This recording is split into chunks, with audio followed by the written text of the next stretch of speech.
அப்படின்னு சொல்லிட்டு அப்பதான் சொல்றாரு கர்த்தர் மோசையை நோக்கி முந்தின பலகைகள். ஏன்னா ஒரு பக்கம் இஸ்ரவேல் ஜனங்க மேல தேவனுக்கு கோபம். ஏன் இஸ்ரவேல் ஜனங்க மேல தேவனுக்கு கோபம்?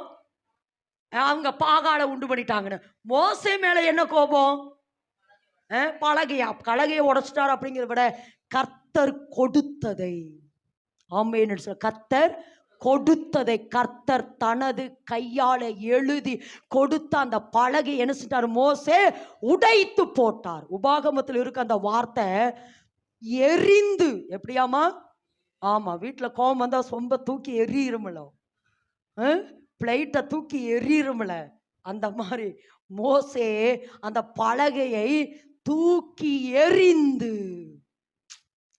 எப்படியாமா? தூக்கி எரிந்து. அப்படின்னா இப்ப இன்னைக்கு கர்த்தர் என்ன சொல்ல, அதனால மோசைக்கும் தேவனுக்கு கொஞ்சம் என்ன செஞ்சிச்சு? தூரம் ஆயிருச்சு, கொஞ்சம் டிஸ்டன்ஸ் ஆயிடுச்சு, கொஞ்சம் பிரிவு வந்துருச்சு, கொஞ்சம் பிளவு வந்துருச்சு. அப்ப மோசைக்கு தேவனுக்கு கொஞ்சம் அந்த பிளவு தூரம் வந்தபடினால அப்ப கர்த்தர் இந்த இடத்துல தான் 34 சொல்றாரு, மோசே, ஆமா மோசே, உன் மேல நான் கோபமா இருந்தேன். ஏன்னா உன் கையில நம்பி கொடுத்ததை, உன் கையில நம்பி நான் கொடுத்தது என்ன செஞ்சிட்டேன்? தூக்கி எரிஞ்சிட்ட மோசே. அப்ப நீ என்ன செய்யணும்? இந்த வருஷம் கர்த்தர் சொல்றாரு, இந்த வருஷம் உங்களுக்கு சொல்லுகிற வார்த்தை, அன்றைக்கு மோசேட்டு சொன்ன வார்த்தை உங்களுக்கு சொன்னாரு, இந்த வருஷம் மறுபடியும் எடுத்துக்கொண்டு ஏறி வா, மறுபடியும் எடுத்துக்கொண்டு ஏறி வா, ஏறி வா, ஏறி வா அப்படின்னு சொல்லிட்டு சொல்றாரு. நான் அதை என்ன செய்வேன்? திரும்ப எழுதுவேன். அந்த வார்த்தை அப்படிதான் இருக்கு.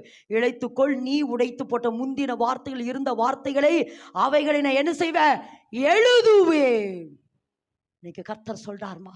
அப்ப இன்றைக்கு உங்களுக்கு சொல்ற ஒரே ஒரு வார்த்தை என்னன்னா, இந்த வருஷம் கர்த்தருடைய செய்கையை நீங்கள் காண வேண்டும் என்று சொன்னார், அல்லது கர்த்தர் உங்களுக்கு அற்புதத்தையும் அதிசயத்தையும் உங்களுக்கு செய்ய வேண்டும்னா, கர்த்தர் சொல்றது ஒன்னே ஒண்ணுதாமா, ஆதி அன்புக்குள் வாங்க.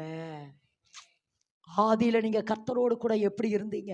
ஆதி ஜெபம், ஆதி வைராக்கியம், ஆதியில ஆமா, அல்லது உங்க கையில கொடுத்ததான பொறுப்பு, உங்க கையில கொடுத்ததான ஊழியம், உங்க கையில கொடுத்ததான காரியத்தை எங்கேயோ ஏதோ ஒரு விஷயத்துக்காக உடைச்சிட்டீங்க.